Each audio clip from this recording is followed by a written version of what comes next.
حالانکہ آپ کو معلوم ہے کہ آپ نے بڑی بھرپور زندگی گزاری ہے، کاروبار آپ کیا کرتے تھے، بڑے پیمانے پر آپ نے کاروبار کیا، اس سے پہلے آپ نے محنت بھی کی ہے، مزدوری بھی کی ہے۔ لفظ مزدوری جان بوجھ کر استعمال کر رہا ہوں اس لیے کہ حضور کی ایک حدیث ہے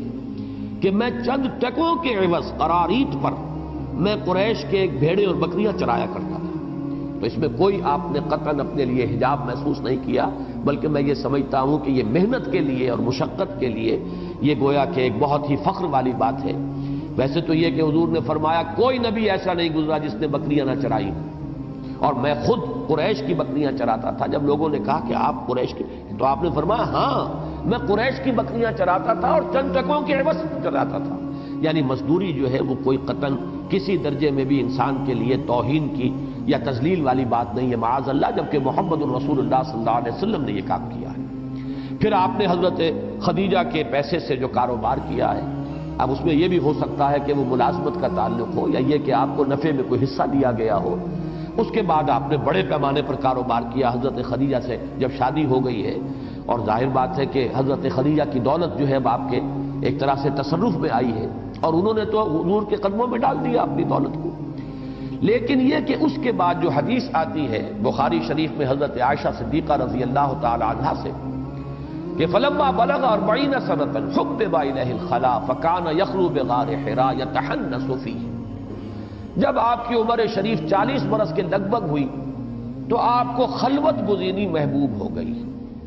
مجھے ہمیشہ اس موقع پر وہ شعر یاد آتا ہے اقبال کا کہ دنیا کی محفلوں سے اکتا گیا ہوں یا رب، کیا لطف انجمن کا جب دل ہی بجھ گیا ہو۔ یہ ایک خاص سٹیٹ آف مائنڈ ہے، مزاج کا ایک کیفیت ہے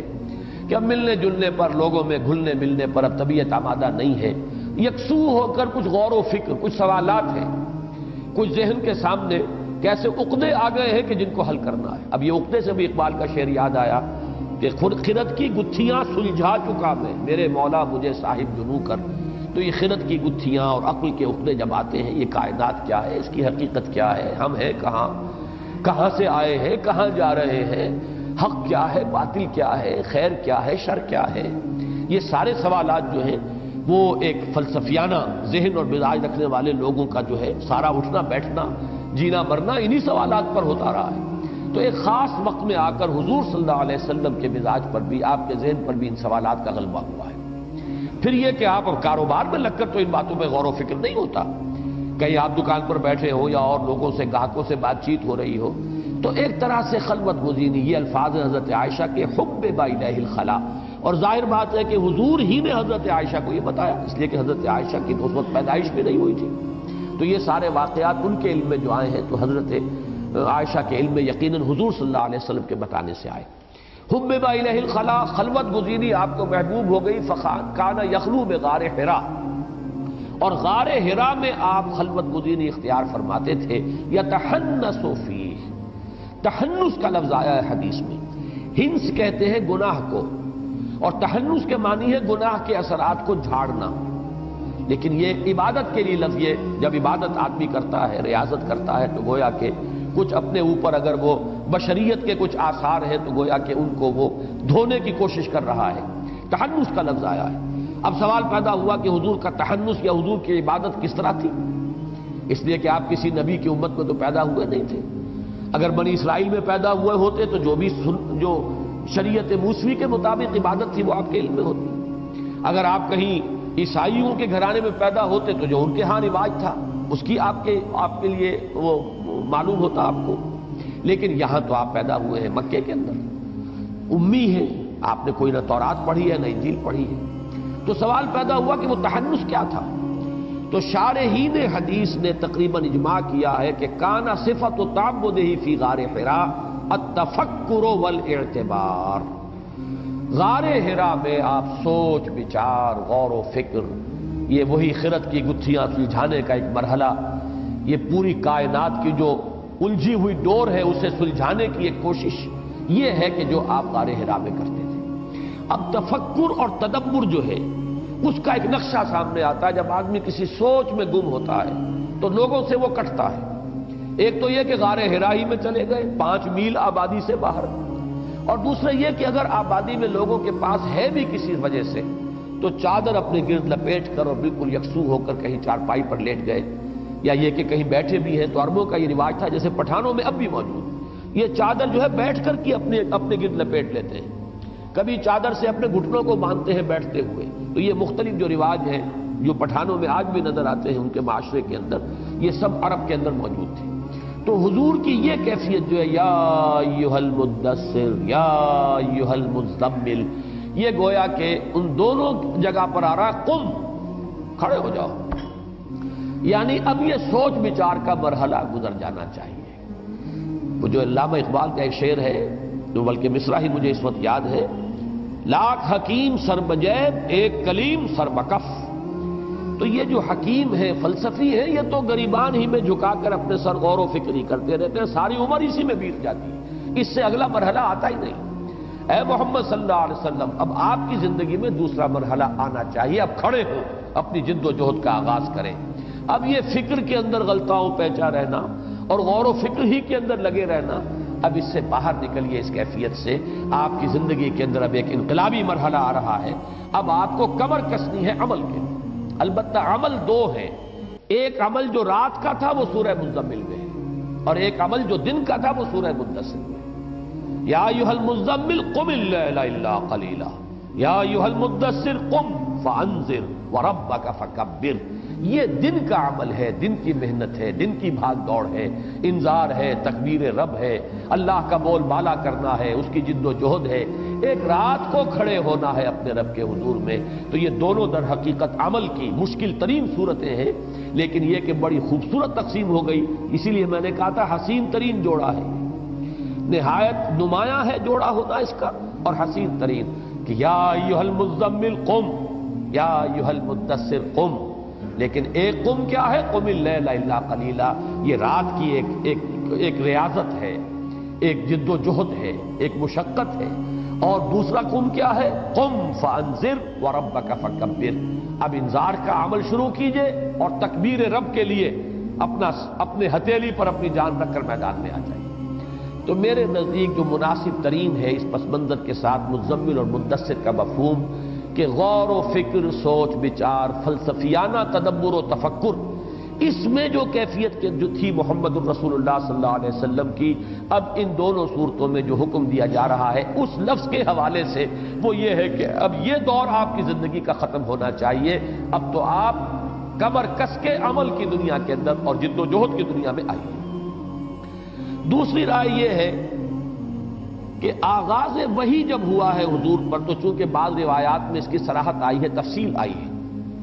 کہ حضور پر بڑی دہشت طاری ہوئی۔ چنانچہ جب پہلی وحی آئی ہے غار حرا میں، اور وہاں سے جب آپ تشریف لائے ہیں، تو یہ الفاظ صراحت کے ساتھ موجود ہیں کہ آپ کا لرزہ طاری تھا، پسینے میں شرابور تھے، بخار شدید آپ کو چڑھا ہے، اور آپ نے اس کیفیت میں آ کے حضرت خدیجہ سے فرمایا زملونی زملونی، مجھے کمبل اڑا دو، مجھے کپڑا اڑا دو، وہ لیٹنے کے لیے۔ تو ایک اس واقعے سے مناسبت پیدا کر کے بعض حضرات نے کہا کہ یا ایھا المزمل اس لیے کہا گیا کہ یہ جو کیفیت وحی کی دہشت تھی، کیونکہ یہ پہلا مرحلہ تھا، پہلا معاملہ تھا۔ حضور صلی اللہ علیہ وسلم، یہ بات بھی نوٹ کرنے کی ہے اور سیرت النبی کے حوالے سے بہت اہم نکتہ ہے کہ حضور صلی اللہ علیہ وسلم کاہن قسم کے انسان نہیں تھے۔ یہ نہیں تھا کہ کہیں خانقاہ میں تربیت لے رہے ہوں، جب کوئی شخص خانقاہ میں تربیت لے رہا ہو تو وہ تو گویا کہ اپنے آپ کو پریپیئر کر رہا ہوتا ہے کہ اسے کوئی مکاشفے بھی ہونے شروع ہو جائیں، کچھ وہ غیب کے عالم سے اس کا کوئی تعلق قائم ہو جائے۔ وہ تو نہ صرف یہ کہ اس کا امیدوار ہوتا ہے بلکہ کوشاں ہوتا ہے اس کے لیے۔ لہذا اگر کوئی تجربہ اسے ہوتا ہے تو اس کے لیے وہ بالکل کوئی ان ایکسپیکٹڈ چیز نہیں۔ لیکن حضور کا معاملہ یہ نہیں تھا، کیونکہ آپ نے تو بھرپور زندگی جو ہے گزاری ہے، جیسے کہ کاروباری انسان کی، معاشرے کا ایک بہت ہی فعال فرد، کوئی خانقاہی مزاج آپ کا تھا ہی نہیں۔ یہ تھوڑا سا عرصہ ہے کہ جو گزرا ہے غور و فکر اور سوچ و بچار میں، لیکن یہ کہ اس کے علاوہ آپ کا پورا مزاج جو ہے وہ کوئی خانقاہی مزاج نہیں تھا۔ لہذا جب فرشتے سے پہلی ملاقات ہوئی ہے تو ایک دہشت کی کیفیت ہوئی ہے۔ یہ گویا کہ عالم بشریت کا پہلا معاملہ ہوا ہے عالم ملکیت سے، تو اس کے جو اثرات آپ کی طبیعت پر ہوئے ہیں، تو بعض لوگوں نے یا ایھا المدثر یا ایھا المزمل کا تعلق اس سے جوڑا ہے۔ تیسری ایک رائے یہ ہے کہ حضور صلی اللہ علیہ وسلم پر جب یہ وحی کا آغاز ہوا تو آپ کو شدید تشویش ہوئی ہے کہ اتنا بڑا بوجھ، یہ فکر مندی جو ہے اس پہلو سے بھی کہ اتنی بڑی ذمہ داری، اتنا بڑا بوجھ، اور اس اعتبار سے وہ الفاظ روایات میں آتے ہیں کہ حضور نے حضرت خدیجہ رضی اللہ تعالی عنہا سے یہ بھی فرمایا کہ خشیت علی نفسی، مجھے تو اپنی جان کا اندیشہ ہے، جس پر کہ حضرت خدیجہ نے، اب یہ میرے تو خیر دلچسپی کا موضوع ہے، حضرت خدیجہ رضی اللہ تعالی عنہا کا کیا مقام ہے صحابیات میں اور بلکہ کل صحابہ کے زمرے میں۔ میری جو رائے ہے وہ میں ایک جملے میں آپ کو بتا دوں کہ مردوں میں جو مقام حضرت صدیق اکبر کا ہے، بعین ہی خواتین میں وہ مقام حضرت خدیجہ کا ہے، بلکہ خدیجۃ الکبریٰ، یہ لفظ کبریٰ جو ہے جو ان کے نام کا جز بن گیا ہے، میرے نزدیک وہ اس وجہ سے نہیں ہے کہ وہ ازواج مطہرات میں سب سے زیادہ کبیر السن تھی، عمر میں بڑی تھی، بلکہ اس وجہ سے کہ وہ الصدیقۃ الکبریٰ، الصدیق الاکبر ہے ابو بکر، سب سے بڑے صدیق، اور سب سے بڑی صدیقہ جو ہے وہ حضرت خدیجہ ہے رضی اللہ تعالی عنہما۔ بہرحال یہ ایک علیحدہ بحث ہے کہ میرے پاس میں اپنی اس رائے کے دلائل کیا ہیں، لیکن میں یہاں پہ ذکر کر رہا تھا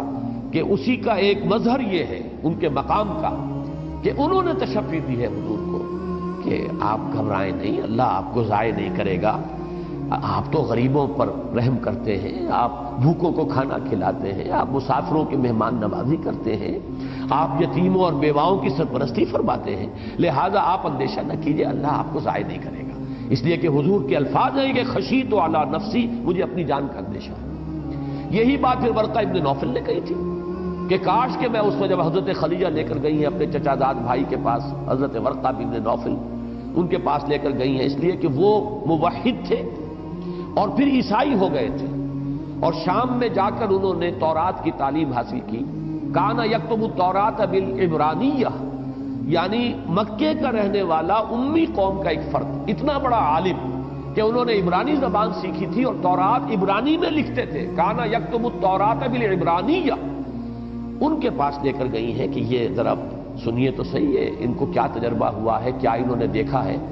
تو جب حضور نے بیان کیا تو وہ حضرت ورقہ ابن نوفل فرماتے ہیں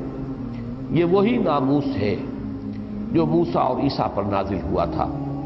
اور کاش کہ میں اس وقت تک زندہ رہوں جبکہ آپ کی قوم آپ کو یہاں سے نکال دے گی۔ تو حیران ہوئے حضور صلی اللہ علیہ وسلم، اوا مخرجیہم،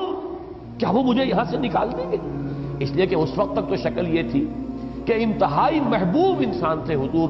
قریش کے اور تمام اہل مکہ کے، جا صدیق، جا صادق، جا امین، وہ آ گئے امین، جو امانت دار انسان، وہ آ گئے وہ سچا انسان، صداقت شعار، اور جس کے ہاں کوئی دھوکہ نہیں، خیانت نہیں۔ تو حضرت حضور صلی اللہ علیہ وسلم سے انتہائی محبت،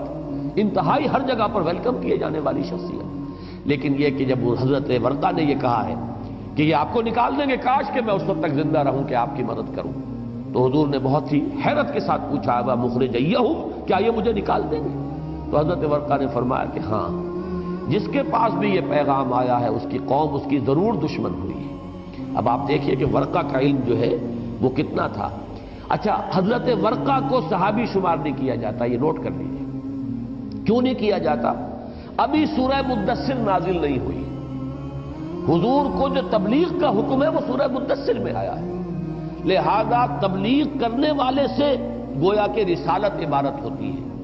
حضور کی رسالت کا دور ابھی شروع نہیں ہوا تھا، ابھی آپ کی نبوت ظاہر ہوئی تھی،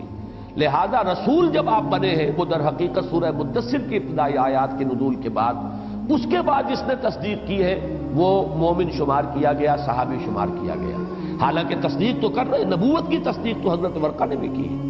لیکن یہ ہے کہ چونکہ سورہ مدثر کے نزول سے پہلے کچھ ہی دنوں کے بعد ان کا انتقال ہو گیا ہے، لہذا حضرت ورقہ ابن نوفل کا شمار صحابہ کرام کے اندر آپ نہیں دیکھیں گے۔ حالانکہ بہت بڑے عالم کی حیثیت سے انہوں نے تصدیق کی اور بات جو ہے پہچانی کہ یہ وہی فرشتہ ہے، وہی ناموس جو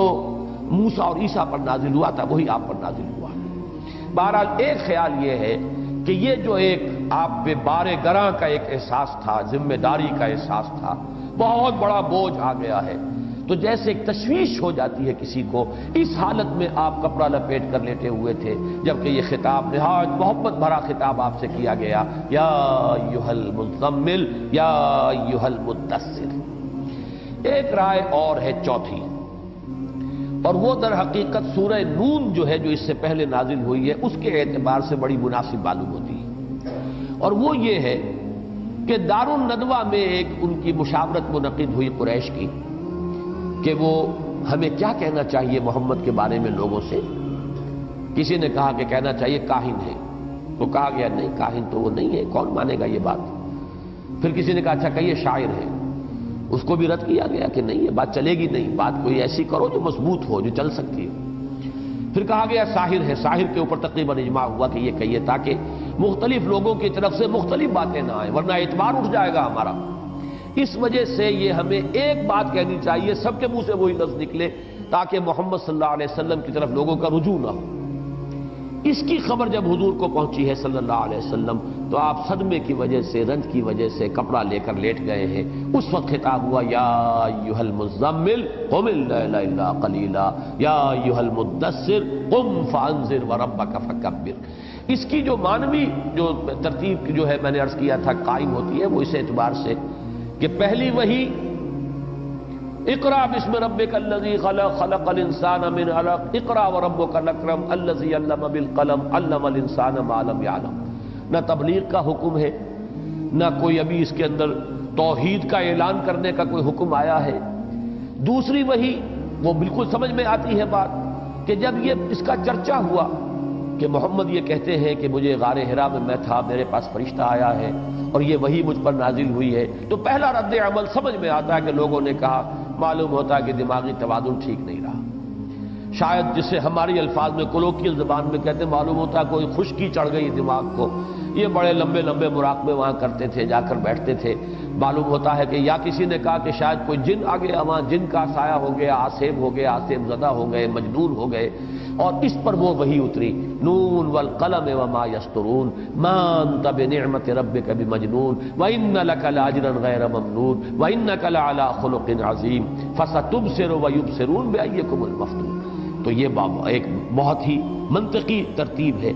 اور اسی کے اندر وہ صدمے کی کیفیت، اس لیے کہ یہ بات قرآن مجید میں دوسرے مقام پر ہے وَلَقَدْ نَعْلَمُ أَنَّكَ يَضِيقُ صَدْرُكَ بِمَا يَقُولُونَ کہ نبی ہمیں معلوم ہے کہ جو کچھ یہ لوگ کہہ رہے ہیں، کوئی مجنون کہہ رہا ہے، کوئی کہہ رہا ہے کہ شاید جن کا سایہ ہو گیا، آسیب آ گیا، کوئی کہتا ہے کہ شاید دماغی توازن بگڑ گیا. ان باتوں سے آپ کو صدمہ پہنچتا ہے، ہمیں معلوم ہے کہ آپ کا سینہ بھجتا ہے. تو اس کیفیت میں حضور اگر کپڑا لے کر لیٹ گئے ہو صلی اللہ علیہ وسلم تو یہ بات بھی قرین عقل اور قرین قیاس ہے. یہ چار آراء ہیں، لیکن میرا ذاتی رجحان جو ہے یا ایھا المدثر اور یا ایھا المزمل دونوں کے بارے میں وہ ہے جو پہلی بات میں عرض کر چکا ہوں کہ اے نبی اب یہ غور و فکر، یہ لاکھ حکیم سر بجیب والی کیفیت اب ختم ہونی چاہیے. ایک کلیم سر بکف،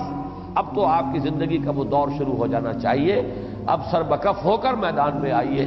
اور جد و جہد عملاً شروع کیجئے. اور اس کے دو پہلو ہیں قم اللیل الا قلیلا اور قم فانذر وربک فکبر. واللہ اعلم. یا ایھا المزمل، اس میں ایک بات اور نوٹ کر لیجئے کہ حضور صلی اللہ علیہ وسلم نے ایک موقع پر اسی طرح پیار بھرا خطاب حضرت علی سے فرمایا تھا. حضرت علی حضرت فاطمہ سے کچھ ناراض ہو کر، جیسے گھروں کے اندر ہو جاتا ہے میاں بیوی میں شکر رنجی ہوئی، کوئی ناراض ہو کر اور چلے گئے گھر سے باہر، مسجد میں جا کر لیٹ گئے. ظاہر بات ہے وہاں قالین بچھے ہوئے تو تھے نہیں، وہ خاک پر لیٹے زمین کے اوپر، اور آپ کے کپڑے بھی خاک آلود ہو گئے تو آنکھ لگ گئی، سو گئے وہیں اسی طریقے سے. حضور آئے تو معلوم ہوا، حضرت فاطمہ نے بتایا کہ ناراض ہو گئے علی اور چلے گئے ہیں، کہیں باہر گئے ہیں. تو حضور مسجد میں پہنچے، دیکھا کہ وہاں حضرت علی لیٹے ہوئے ہیں. تو اس وقت حضور نے فرمایا تھا قم یا ابا تراب، اے مٹی والے اٹھو. تو کپڑے بھی جھاڑے آپ نے حضرت علی کے اور انہیں اٹھایا، قم یا ابا تراب. تو یہ بھی در حقیقت اسی نوعیت کا خطاب ہے کہ جو اللہ نے اپنے نبی سے کیا ہے، جس نوعیت کا خطاب کہ نبی نے حضرت علی سے کیا، قم یا ابا تراب اور یا ایھا المزمل قم یا ایھا المدثر قم. تو یہ بھی ایک بڑی گہری معنوی مناسبت جو ہے اس واقعے کے ساتھ ہے. قم اللیل الا قلیلا، کھڑے رہا کرو راتوں کو یا رات کو، الا قلیل سوائے تھوڑے سے، استثناء کے. اس میں بھی ایک تو ہے جمہور کی رائے. جمہور کی رائے کا تو مطلب یہ ہے، اس کا حاصل یہ ہے کہ کھڑے رہو تقریباً پوری رات سوائے اس کے کچھ حصے کے. قم اللیل